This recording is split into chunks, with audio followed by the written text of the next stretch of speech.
I am Hazel, 32 years old, and I will never forget my mother standing in our family mansion, her cold eyes fixed on me as she uttered those words. Your sister gets everything from Dad. Leave. The funny thing? I smiled and agreed without protest. The look of confusion on her face was priceless. She expected tears, begging, maybe anger. Instead, she got my laughter as I walked out the door. What she and my sister never knew was that Dad and I had our own little secret. Before we continue this story, let me know where you are watching from in the comments below and hit that like and subscribe button if you have ever felt underestimated in your family. Growing up in our sprawling Chicago mansion, I always felt like an outsider in my own family. Our house was the envy of the neighborhood with its pristine white columns, meticulously maintained gardens, and a grand staircase that seemed to touch the clouds when I was little. But behind those perfect walls lived a deeply imperfect family. My mother, Elaine, was a former beauty queen who married into wealth and never let anyone forget it. She was tall, blonde, and maintained her appearance with religious dedication. Every morning began with her 2-hour beauty routine, followed by tennis at the country club or lunch with her equally shallow friends. My sister Amanda was her carbon copy, same blonde hair, same delicate features, same obsession with appearances, and naturally, my mother adored her. I, on the other hand, took after my father. I had his dark hair, his analytical mind, and his preference for books over parties. This difference was apparently unforgivable to my mother, who treated me with a cold indifference that hurt more than outright hatred would have. Hazel, must you always have your nose in a book? Look at Amanda. She has 3 invitations to birthday parties this weekend.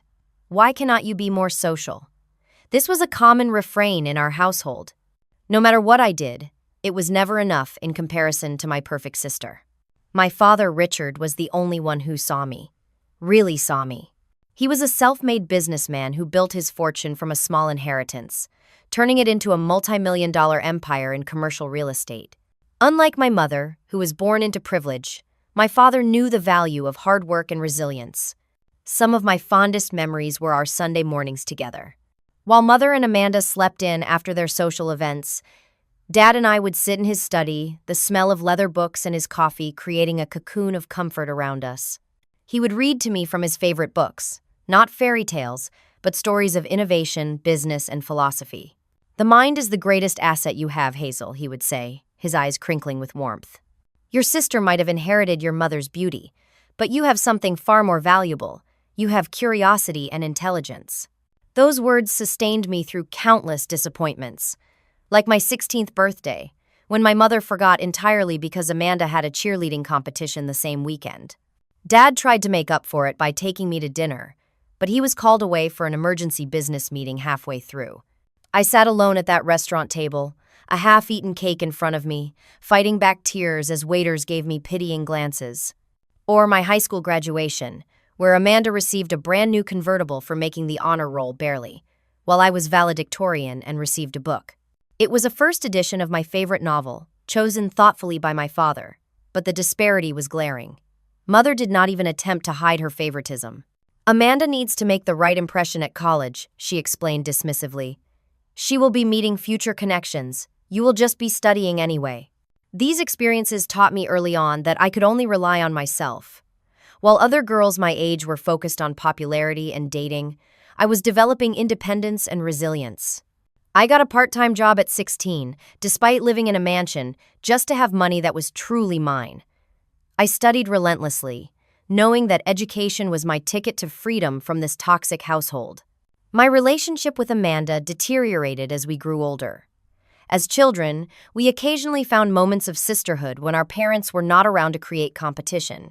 We would sneak into the kitchen at midnight for ice cream, or build elaborate pillow forts in the game room. But as Amanda absorbed more and more of our mother's values and prejudices, those moments became fewer and farther between. By the time I was 18, and Amanda was 16, we were practically strangers living under the same roof. She had her circle of popular friends, her weekends filled with parties and shopping trips funded by our mother's unlimited credit card. I had my books, my part-time job at the local bookstore, and my plans for escape. The pinnacle of my mother's favoritism came on my 16th birthday. While Amanda's sweet 16 had been a lavish affair with 200 guests at the country club, live music, and a dress that cost more than some cars, mine was completely forgotten. I came downstairs that morning to find my mother and sister discussing their shopping plans for the day. "Good morning," I said, waiting for the birthday wishes that never came. "Hazel, we will be gone all day," my mother said, not looking up from her planner. "There are leftovers in the fridge if you get hungry." I stood there, stunned into silence, as they gathered their designer purses and swept out the door, chattering about which boutiques to visit first. It was only when my father came home that evening and saw me sitting alone in the dark that anyone remembered. "My God, Hazel, today is your birthday," he said, his face falling. "I am so sorry, sweetheart." He took me out for a hurried dinner, but was distracted by work calls the entire time. It was the first time I realized that even my father's love, reliable as it had seemed, had its limits and conditions. That night I cried myself to sleep, but it was the last time I would shed tears over my family's treatment. From that day forward, I began to build my emotional armor, piece by piece, preparing for the day when I would walk away and never look back. The perfect facade my parents presented to the world concealed a marriage that was crumbling from within. As I grew older, I began to notice the signs that had always been there, but that my childish eyes had missed or misinterpreted.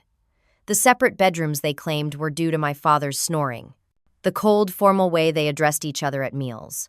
The fact that they rarely touched, even accidentally. One night, when I was 17, I came downstairs for a glass of water and heard their voices coming from my father's study. I had never been one to eavesdrop, but something in my mother's tone, sharp and accusatory, made me pause outside the partially open door. "You promised me a certain lifestyle when we married, Richard," she was saying. "Now you spend all your time at the office or with your precious Hazel." "We have more money than we could spend in 10 lifetimes, Elaine," my father replied, his voice tired. "What more do you want? Respect, attention, the things every wife deserves. Instead, you treat me like an ornament you purchased for this house." My father laughed, but there was no humor in it. "Is that not exactly what you signed up for? You married me for my money, Elaine. Let us not pretend otherwise." The silence that followed confirmed the truth of his words. I stood frozen, my heart pounding, as their conversation continued. "I could have left years ago," my mother said finally. "Why did you not?" My father's question hung in the air. "You know why. The prenuptial agreement would leave me with practically nothing. Everything is in your name or tied up in the company." That night, I learned the ugly truth that had shaped my entire childhood. My mother had married my father not for love, but for financial security and status, and my father had married her. Why? For her beauty? For the perfect socialite wife to complete his successful businessman image? Whatever his reasons, the marriage had long since devolved into a cold business arrangement. After that night, I began to notice more details about their relationship. How my mother's eyes would follow the younger men at social events, while my father was occupied with business discussions. How she would become particularly affectionate with him in public, only to revert to frosty indifference the moment we returned home. How my father would work later and later hours, sometimes not returning until I was already asleep. When I was 18 and preparing to leave for college, I accidentally discovered evidence that confirmed my suspicions about my mother's fidelity. I was looking for a pair of scissors in her desk drawer when I found a stack of hotel receipts and handwritten notes from someone named Jay. The intimate nature of the messages left no doubt about the nature of their relationship. I never confronted her. What would be the point? Our relationship was already strained beyond repair, and exposing her affair would only create more tension in an already toxic household. Besides, a part of me felt sorry for my father but also wondered if he already knew and simply did not care anymore. The irony was not lost on me that my mother, who claimed to value family image above all else, was living such a duplicitous life. She criticized my clothing choices and social awkwardness as embarrassments to the family name, while she herself was betraying the very foundation of that family.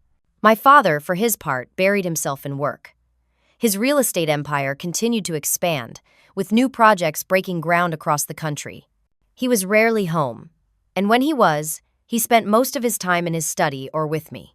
He and my mother maintained their charade at necessary social functions, charity galas, business dinners, country club events, but anyone paying attention could see the vast emptiness between them. I once asked him, during one of our Sunday morning talks, why he stayed in the marriage. "Sometimes, Hazel," he said carefully, "adults make compromises for complex reasons. Your mother and I have built a life together, however imperfect, and there are practical considerations." "You mean Amanda?" I said. His slight hesitation before answering told me everything. Amanda, yes, and other factors. As my college years progressed, the rift in my parents' marriage widened.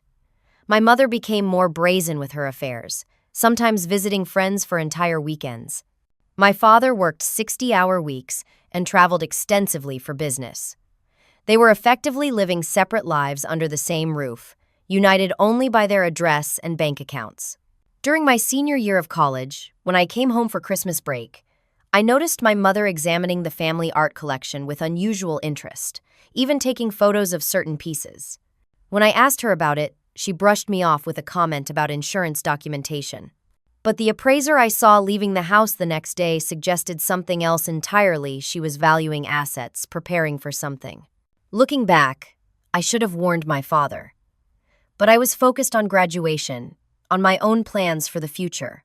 And a part of me, the part still wounded by years of her indifference, thought she deserved whatever financial settlement she was planning to pursue. It was a mistake I would later regret, as the true state of my parents' relationship would have significant consequences for all of us. While my mother poured her attention and affection into Amanda, my father was quietly investing in me in ways I did not fully understand until much later. From an early age, he seemed to recognize something in me, a spark of the same business acumen and determination that had built his fortune. When I was just 10 years old, he started bringing me to his office on occasional Saturdays. While most children would have been bored by spreadsheets and property assessments, I was fascinated. The massive models of his development projects, the blueprints spread across conference tables, the quick, decisive meetings where millions of dollars changed hands with a signature, it was a world entirely different from the superficial social circles my mother inhabited. "What does this number mean, Dad?" I would ask, pointing to a financial statement. Unlike many adults who simplify explanations for children, my father would give me the real answer. "That is our debt service coverage ratio, Hazel. It tells us whether the property generates enough income to cover its mortgage payments. Anything above 1.2 means we are in good shape." By 12, I understood the basics of real estate financing. By 14, I could read a profit and loss statement. By 16, I was sitting in on development meetings, quietly observing from the corner as my father and his executives planned new projects. "Your daughter has good instincts," I overheard his CFO tell him once. She asked about the environmental remediation costs before we even brought them up. My father had smiled with pride. "Hazel sees things others miss. She always has." These experiences were our secret. My mother would have disapproved of me playing businesswoman instead of focusing on more appropriate activities for a young woman of our social standing. Amanda, when she occasionally discovered I had spent the day at the office, would roll her eyes and ask if I had been doing math all day like a nerd. What they did not know was that my father was preparing me for something. I did not realize it myself until my freshman year of college, when he called me into his home office during winter break. "I am setting up a special trust for you," he explained, showing me legal documents I was not yet experienced enough to fully comprehend. "It is structured as an educational trust for now, but it will convert to something else when the time is right." "What does that mean?" I asked. "It means I am making sure your future is secure regardless of what happens," he said cryptically. As I progressed through my business degree at Northwestern, my involvement in my father's company deepened. While home on breaks, I would accompany him to meetings, review project proposals, and even offer suggestions that he took seriously. During my junior year, he arranged an internship for me with one of his development teams, where I worked under a pseudonym to avoid accusations of nepotism. "I want you to earn respect on your own merits," he explained. "No one will know you are my daughter unless you choose to tell them." I thrived in that environment, working twice as hard as the other interns to prove myself. By the end of the summer, I had impressed the project manager enough that he offered me a full-time position after graduation, still not knowing I was the owner's daughter. My father was delighted when I told him, "You see, you did that on your own. That is what I have been trying to teach you all these years." The Lawson name might open doors, but it is your talent that will keep them open. Meanwhile, Amanda was flunking out of her second college, more interested in sorority parties than classes. My mother made excuses for her, blaming unsupportive professors and a learning environment that did not nurture her creative spirit. The truth was simpler. Amanda had never been expected to work for anything, so she never developed the skills or discipline to succeed on her own. When I was 22 and in my final year of college, my father's health began to decline. At first, it was subtle, increased fatigue, occasional breathlessness. He dismissed my concerns, attributing his symptoms to age and stress. But when I came home for Thanksgiving and found him noticeably thinner, with a persistent cough that rattled his chest, I insisted he see a doctor. The diagnosis came just before Christmas: stage 4 lung cancer, already spread to his liver. The prognosis was grim: 6 months to a year with aggressive treatment. My world shattered that day in the doctor's office as I held my father's hand, trying to absorb the unthinkable news that the one person who truly loved me would soon be gone. My mother received the news with what appeared to be appropriate distress, organizing the best oncologists and treatment facilities with her usual efficiency. But I noticed how quickly her concern turned to practical matters: insurance policies, medical powers of attorney, and increasingly, questions about the estate. In the months that followed, as my father endured brutal rounds of chemotherapy that provided hope but no cure, he and I had some of our deepest conversations. Late nights in the hospital when he could not sleep, early mornings at home before the day nurses arrived, these became our sacred time. "I have been preparing for this possibility for years," he confessed one night, his voice weak but his mind still sharp.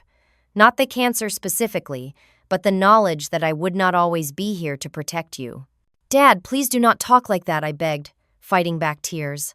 "No, Hazel, we must be practical now. There are things you need to know." He squeezed my hand with what little strength he had left. "I have watched you grow into an extraordinary woman. You have your own unique beauty, a brilliant mind, and most importantly, integrity. I could not be prouder of the person you have become." In those final months, between treatments and hospital stays, my father accelerated my education in his business empire. He introduced me to his most trusted advisors, his lawyer, his accountant, his business partners.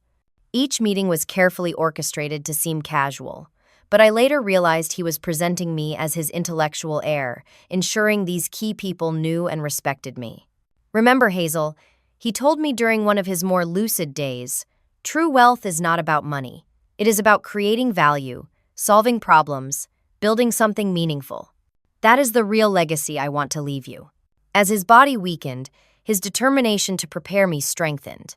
He made me promise to finish my degree, no matter what happened. He extracted a vow that I would not let grief consume me. And most cryptically, he made me swear that when the time came, I would remember everything he had taught me about patience and strategic thinking. "Some battles cannot be won with direct confrontation," he said. "Sometimes you must allow your opponent to believe they have won until the moment is right to reveal your true position." I did not fully understand what he meant then, but I would, all too soon. The call came at 3:17 in the morning during my final semester at Northwestern.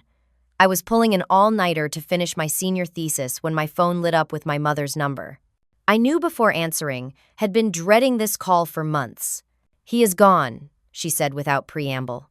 "The hospice nurse said it was peaceful. He simply stopped breathing about an hour ago." No tears in her voice, no trembling, just clinical detachment, as if reporting that the gardener had trimmed the hedges. I, on the other hand, felt my entire body turn to ice, then shatter from within. "I will be home on the next flight," I managed to say before ending the call. I sat in my dark apartment, thesis forgotten, as grief crashed over me in violent waves. My father, my champion, my teacher, my only true family, was gone. The sob that tore from my throat felt like it carried pieces of my soul with it. I arrived home the next day to find the funeral arrangements already well underway. My mother had engaged the most exclusive funeral home in Chicago, selected an imported Italian casket, and compiled a guest list that read like a who is who of Chicago business and society. "We must maintain appearances," she explained when I questioned the extravagance. "Your father was an important man." Amanda returned from her semester abroad in Paris, tan and seemingly more inconvenienced than bereaved. "This is terrible timing. I overheard her complain to her boyfriend on the phone. I was supposed to go to Marseille next week with Brittany." The disconnect between my crushing grief and their performance of it created a surreal atmosphere in the house. While I could barely eat or sleep, they were discussing flower arrangements and catering options, as if planning a garden party. The funeral itself was a grotesque spectacle. Hundreds of people, many of whom I suspected my father had barely known, filed past his casket murmuring platitudes. My mother played the role of grieving widow flawlessly, accepting condolences with downcast eyes and a trembling hand that somehow never affected her perfect makeup. Amanda stood beside her, a younger reflection of the same calculated performance. I stood apart, unable and unwilling to participate in their charade. My grief was too raw, too real to be packaged for public consumption. Several of my father's closest business associates sought me out, offering sincere condolences and, more surprisingly, words of encouragement that seemed oddly specific. "Your father spoke of you often," his lawyer, Arthur Willis, told me quietly. "He had great faith in your future. Remember that in the coming weeks." It was during the reception at our house afterward that I overheard the conversation that would crystallize everything I had long suspected about my mother and sister. I had retreated to the kitchen for a moment of solitude when their voices drifted in from the adjacent sitting room. "How soon can we access the accounts?" Amanda was asking. "I have had my eye on a condo in Manhattan. Arthur says the will reading is scheduled for 2 weeks from now," my mother replied. "Though I already know the broad strokes. The house comes to me, of course, along with the art collection and investments. You will receive a very generous trust fund." "What about Hazel?" My sister's question held no concern, merely curiosity. There was a pause before my mother answered. "Your father always had a soft spot for her. She will receive something appropriate, I am sure. But the bulk of everything comes to us." "Good," Amanda said with audible relief. "She would just waste it on books or donations or something boring anyway." I stood frozen, a half-filled water glass in my hand, as they continued to discuss their anticipated windfall, all while my father's body was barely cold, the flowers from his funeral still fresh in the next room. The casual cruelty, the naked greed, the utter disrespect for the man who had provided their luxurious lifestyle, it was breathtaking. In the days that followed, the house became a battlefield of subtle aggressions. My mother began reorganizing my father's study, removing his personal items and replacing them with her own decorative choices. When I protested, wanting to preserve his space, she dismissed my concerns. "This house is mine now, Hazel. We need to move forward." Amanda took to wearing my father's watch, not out of sentiment, but because it was a limited edition Patek Philippe worth more than $100,000. When I asked her how she could treat his personal effects as fashion accessories, she rolled her eyes. "He is not using it anymore, Hazel. Do not be so morbid." I tried to save what mementos I could, his favorite books, the fountain pen he always used, photos from our times together at the office. But increasingly, I found myself shut out of decisions. Rooms in the house suddenly off limits as my mother changed locks or claimed spaces were being professionally inventoried. The night before the scheduled will reading, I found my mother in my father's study, methodically going through his safe with a document in her hand that appeared to be a list. "What are you doing?" I asked from the doorway. She startled slightly, but recovered quickly. "Just making sure everything is in order for tomorrow. Go to bed, Hazel." But as I turned to leave, I caught sight of the document title, "High-Value Assets Not Listed in Primary Estate." My heart began to pound, but I forced myself to walk away calmly. Whatever game my mother was playing, I would soon learn if my father had prepared for it. That night, I could not sleep. I lay awake remembering my father's cryptic comments over the years, the special mentoring he had given me, the introductions to his business associates. There had been a plan. I was certain of it now. The question was, what exactly had he arranged, and would it be enough to counter whatever my mother had been plotting? Morning came after a restless night, and with it the day that would change everything. The morning of the will reading dawned cold and gray, matching my mood perfectly. I dressed carefully in a conservative black dress and the pearl earrings my father had given me for my college graduation. Simple, elegant, dignified, everything my mother and sister, with their designer outfits and excessive jewelry, were not. As I came downstairs, I found them already in the foyer, speaking in hushed tones that ceased abruptly when they noticed me. "Hazel," my mother said, her voice unusually conciliatory. "Before we leave, I think we should talk." "About what?" I asked, already wary of her sudden shift in demeanor. "About expectations." She exchanged a glance with Amanda. "Your father was a complicated man with traditional values about certain things. The will reading might contain some surprises." "What your mom means," Amanda interjected with false sweetness, "is that Dad might have been a little old-fashioned about inheritance. You know, favoring his biological child and all that." This was a deliberate barb, referencing the fact that Amanda was technically my half-sister. My mother had been briefly married before meeting my father, a detail rarely discussed in our household. Amanda was the product of that first marriage, though my father had adopted her legally when she was an infant. "Amanda," my mother scolded without conviction. "What we are trying to say, Hazel, is that you should prepare yourself for the contents of the will. Your father made certain promises to us over the years." I remained silent, unwilling to engage in their manipulative, preemptive strike.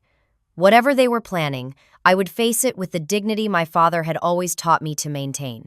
As we prepared to leave for the lawyer's office, the doorbell rang. My mother answered it to find Arthur Willis, my father's attorney, standing on the doorstep. "Arthur," she said with surprise, "we were just about to leave for your office." "I thought it best if I came here instead," he replied, his expression giving nothing away. "May I come in? There are some preliminary matters to discuss." Once settled in the living room, Arthur removed several documents from his briefcase. "Before we proceed with the formal reading, I need to speak with Hazel privately." My mother's face tightened. "Anything regarding Richard's estate can be said in front of me. I am his widow." Arthur adjusted his glasses, unruffled. "I am afraid this is a separate legal matter that concerns only Hazel. Attorney-client privilege applies." "This is my house," my mother protested. "You cannot exclude me from conversations happening under my roof." "Actually, Elaine," Arthur said mildly, "ownership of this house is precisely what we will be discussing in the will reading. Until then, I must insist on speaking with Hazel alone, or we can reschedule the entire proceeding for my office tomorrow."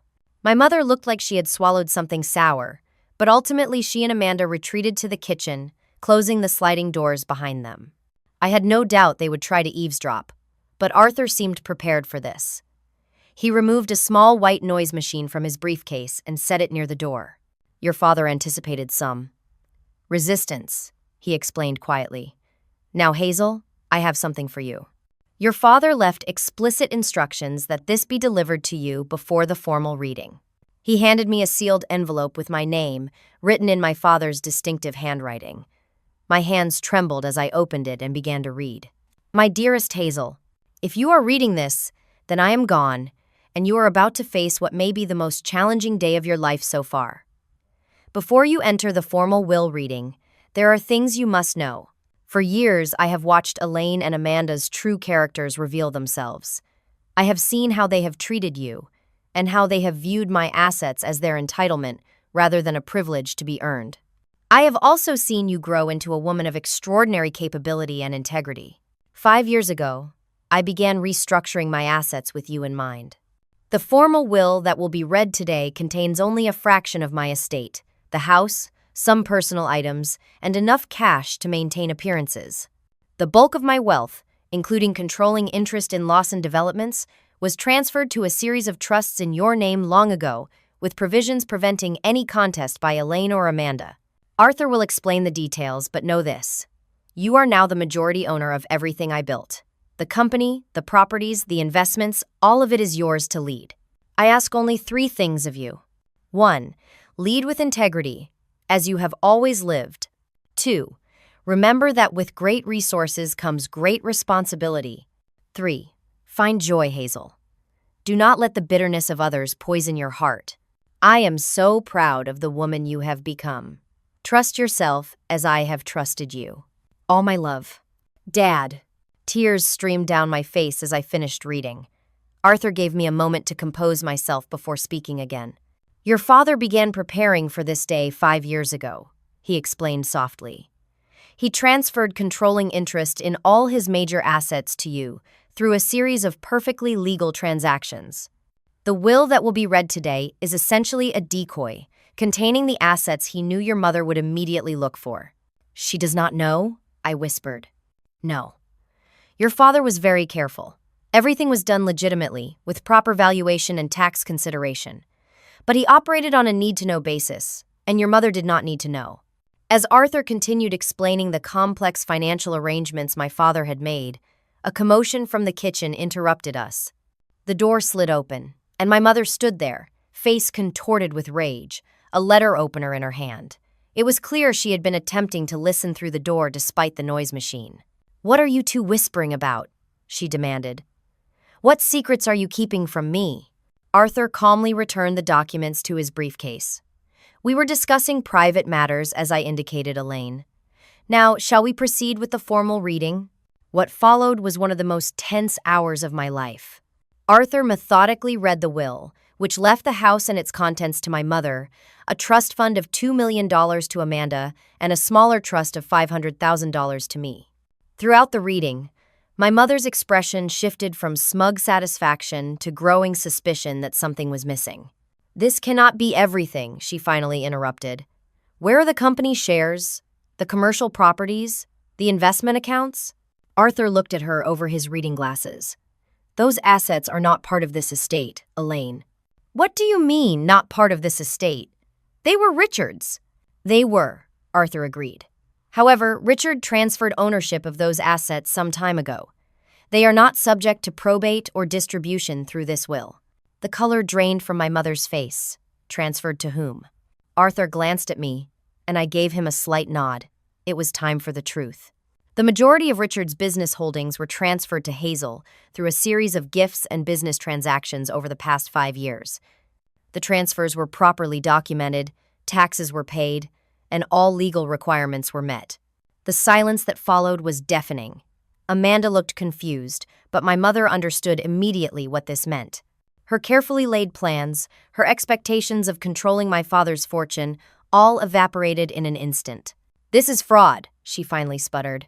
"She manipulated Richard when he was vulnerable. I will contest this." "You are welcome to try," Arthur replied calmly. "However, I should inform you that Richard anticipated such a reaction and prepared extensively. There are signed statements from his doctors confirming his mental competence, video recordings of his instructions, and multiple witnesses to his decisions. Additionally, contesting these transfers would trigger certain provisions in the will that would eliminate the bequests you and Amanda have received." My mother turned to me then, her face a mask of fury and disbelief. "You," she hissed. "You schemed behind my back. You turned Richard against us." "I did nothing of the sort," I replied quietly. "Dad made his own decisions based on what he observed over many years." "Get out," she said, her voice deadly quiet. "Get out of this house. Your sister gets everything from Dad that is here. Leave. Now." I looked at her, this woman who had never truly been a mother to me, and felt a strange sense of peace wash over me. "All right," I agreed, smiling slightly. "I will go." My unexpected acquiescence seemed to throw her off balance. She had expected tears, protests, maybe begging. Instead, I stood, thanked Arthur for his time, and walked calmly toward the stairs to pack a few personal belongings. "That is it?" she called after me. "You are just leaving?" I turned back briefly. "Yes, Mother. You can have the house and everything in it. I have what matters." As I packed a small suitcase with clothes, books, and the few mementos of my father I had managed to secure, I could hear my mother and Amanda in heated conversation downstairs. Their voices rose and fell, occasionally punctuated by my mother's sharp exclamations of disbelief and outrage. Arthur met me in the hallway as I came down with my suitcase. "I have a car waiting," he said quietly, "and the paperwork you will need to review is in my office whenever you are ready." I nodded gratefully and continued to the front door, where my mother and sister now stood watching me with identical expressions of suspicion and hostility. "This is not over," my mother warned as I passed them. "Your father was not in his right mind. No court will uphold this theft." "It was not theft, Mother," I replied evenly. "It was his choice. Just as it is your choice how you respond now." With that, I walked out the door of my childhood home for what I knew might be the last time. As Arthur's driver stowed my suitcase in the trunk, I took one last look at the grand house, with its perfect facade concealing years of emotional coldness and manipulation. And then, as we pulled away from the curb, something unexpected happened. A laugh bubbled up from deep inside me, small at first, then growing until tears streamed down my face.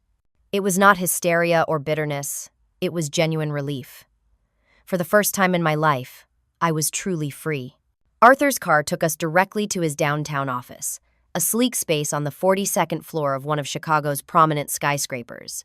The view of Lake Michigan was spectacular, but I barely noticed it as he guided me into a large conference room where several other people waited.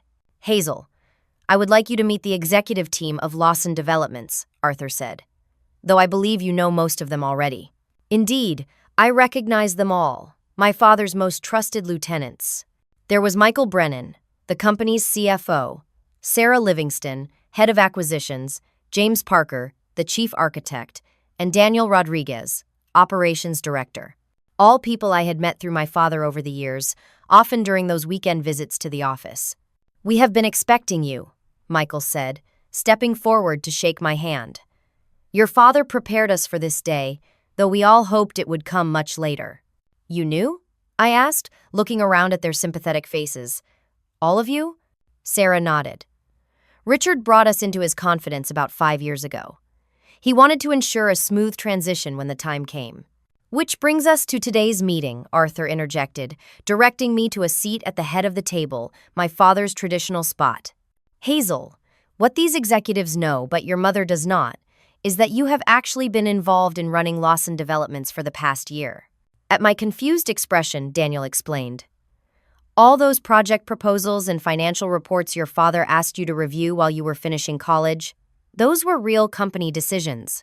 Your recommendations were implemented. Your father wanted to test your business instincts without pressure." "And I passed?" I asked, still trying to absorb the magnitude of what they were telling me. "With flying colors," James confirmed. "The Riverside development that is breaking ground next month, that was your concept, your financing structure. Richard made some tweaks, but the core vision was yours." For the next 3 hours, they walked me through the full extent of my inheritance, Lawson Developments, with its portfolio of commercial properties across 5 states. The investment holdings, diversified across industries and markets, the charitable foundation my father had established in both our names. All of it now under my control, with this experienced team ready to support my leadership. Why did he not tell me all of this? I asked Arthur when the executives had left and we were reviewing the final documents. "Why the secrecy?" "2 reasons," Arthur replied. "First, he wanted to protect these assets from your mother. He had growing concerns about her financial decisions and suspected she might try to gain control if she knew the full extent of his wealth. And the second reason? He wanted you to develop confidence in your own abilities, without the weight of knowing you would someday lead the company. He said you would be more authentic that way, make decisions based on merit rather than inheritance." As the reality of my situation sank in, I felt both overwhelmed and strangely calm.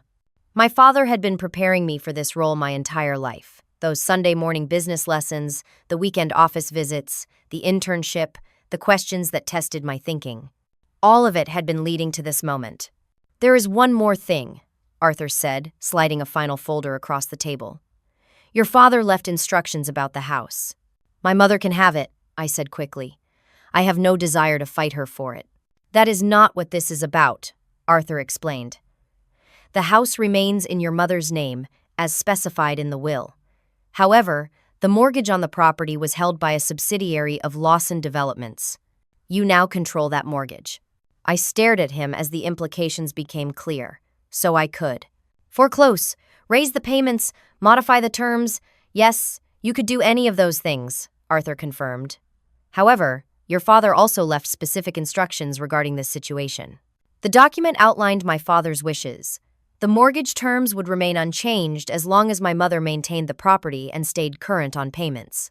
It was, in essence, a leash, not tight enough to choke, but present nonetheless. He did not want revenge, Arthur explained, just accountability. The next morning, as I was settling into a suite at the Peninsula Hotel while looking for a permanent residence, my phone rang with an unfamiliar number. It was Arthur's assistant, informing me that my mother and Amanda had arrived at his office unannounced, demanding to see me. "They are quite insistent," she said apologetically. "Mr. Willis thought you should be notified before he meets with them." I considered avoiding the confrontation, but something in me, perhaps my father's strategic mind, knew that addressing this head-on would be better in the long run. "Tell him I will be there in 30 minutes, I replied. When I arrived, I could hear my mother's raised voice from the reception area. Arthur's assistant gave me a sympathetic look as she showed me to a smaller conference room adjacent to his office. "They have been waiting in Mr. Willis's office for 20 minutes, she explained. "He thought you might want to collect yourself before joining them." I took a deep breath, straightened my jacket, and nodded. I am ready. The scene in Arthur's office was exactly what I had expected. My mother was standing over his desk, gesticulating wildly, while Amanda sat nearby, scrolling through her phone with practiced disinterest. Both looked up when I entered, their expressions shifting from anger to calculation in an instant. "Hazel," my mother said, her voice artificially warm. "There you are. We have been so worried about you." "Have you?" I asked mildly, taking a seat across from Arthur. "That would be a first." Her fake smile faltered slightly. "Of course we have. You left so suddenly yesterday. We need to talk as a family about this. Misunderstanding." "There is no misunderstanding," I replied calmly. "Dad transferred his business assets to me legally over several years. The will distributed his personal assets as he intended. Everything was done properly."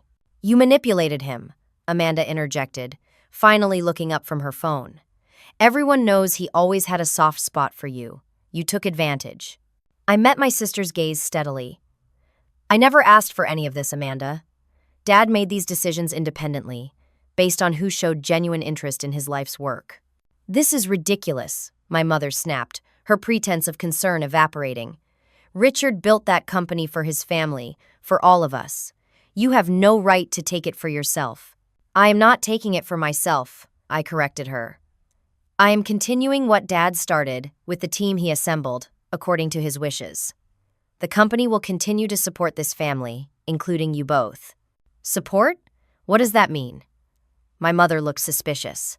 Arthur interjected smoothly. "As Richard outlined, both of you will receive monthly distributions from the family trust.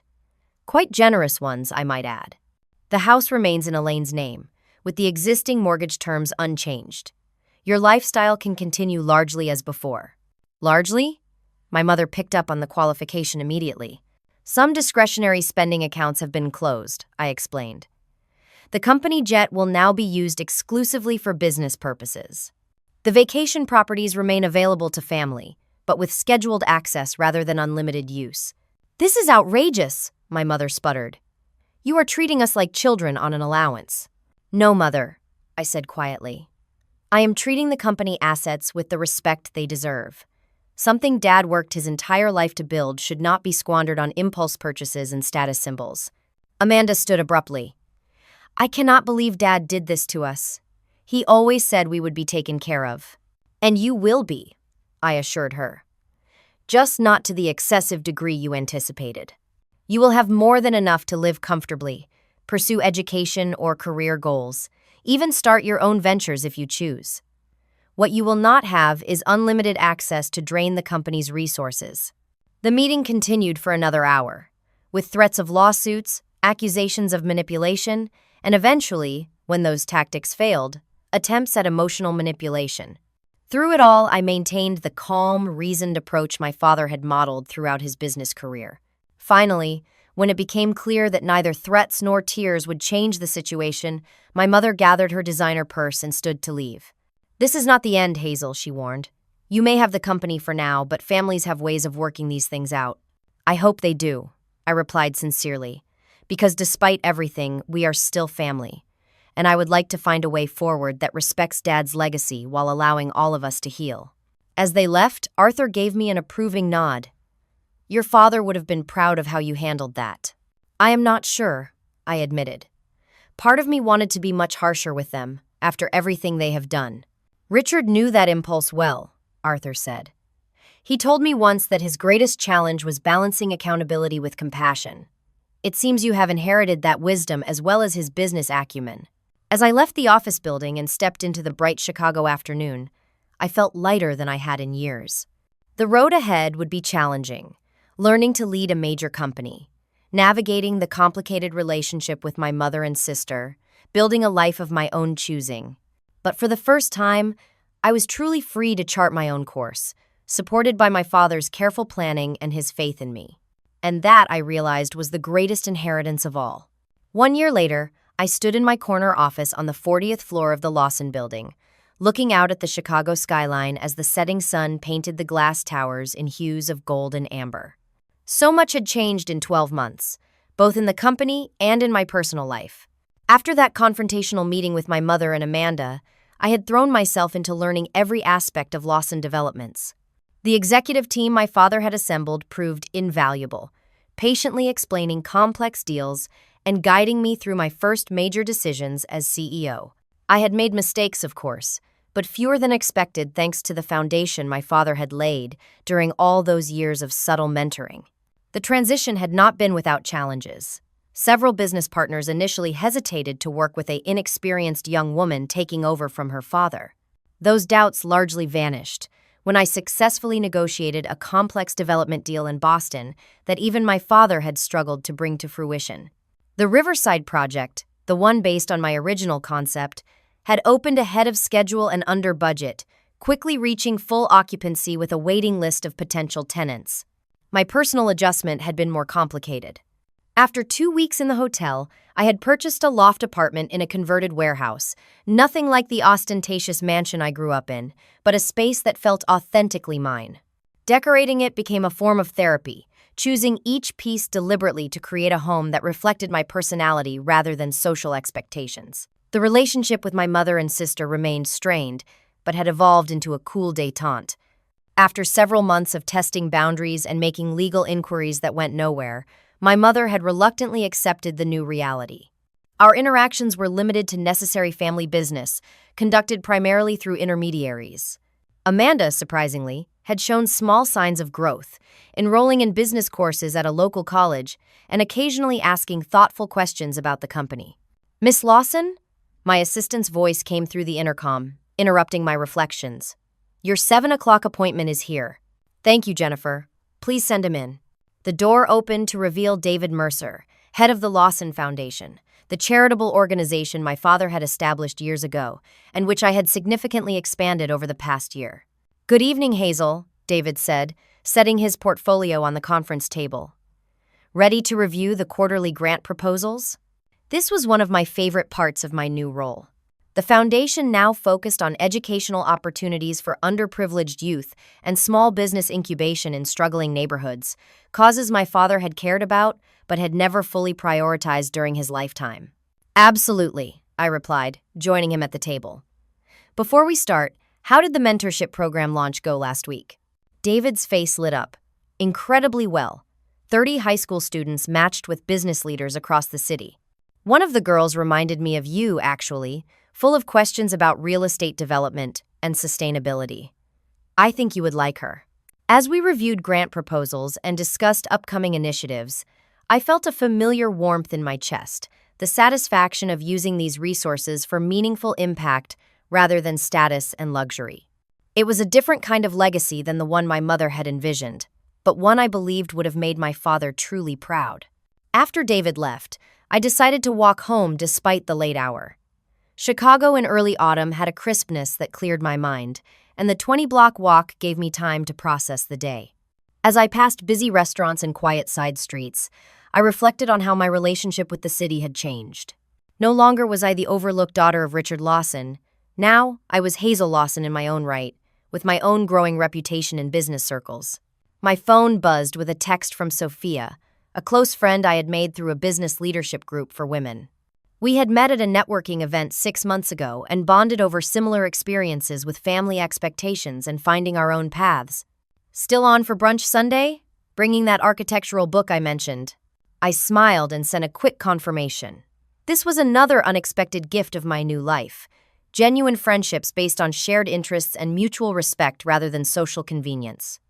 Sophia was one of several people who had entered my life since taking over the company, people who knew me as Hazel first, Lawson Development second. Reaching my building, I greeted the doorman and took the elevator to my loft. The space welcomed me with its high ceilings, exposed brick, and floor-to-ceiling windows offering a different view of the city than my office. Here, surrounded by books, art I had chosen myself, and comfortable furniture arranged for living rather than impressing visitors, I felt truly at home. As I prepared a simple dinner, my thoughts turned to my mother and sister. According to Arthur, who still managed some of their affairs, they had finally sold the mansion 3 months ago. It had become too expensive to maintain, even with the generous monthly distributions from the trust. They had purchased adjacent condos in a luxury building downtown, smaller but still elegant. Amanda was making slow but steady progress in her business courses, occasionally asking Arthur to convey questions about concepts she was studying. Part of me wondered if reconciliation might someday be possible. Not a return to the dysfunctional dynamics of our past, but perhaps a new relationship built on clearer boundaries and mutual respect. It seemed unlikely given my mother's pride, but people could surprise you. My father certainly had, with his intricate planning and profound faith in my abilities. The following Sunday, I made my monthly visit to Graceland Cemetery, where my father was buried. It had become a ritual, bringing fresh flowers, spending a quiet hour on the bench near his grave, sometimes speaking aloud about business developments or personal reflections, sometimes simply sitting in contemplative silence. The Boston project closed this week, I told him, arranging the lilies in the cemetery vase. We modified the design to include that public garden space you always wanted. The city council approved it unanimously. A gentle breeze rustled the leaves of the nearby oak tree, creating a soothing background to my one-sided conversation. Mother actually called me directly yesterday, first time in months. It was about Amanda's graduation from her business certificate program next month. She asked if I would attend. I smiled slightly. I said yes, small steps, right?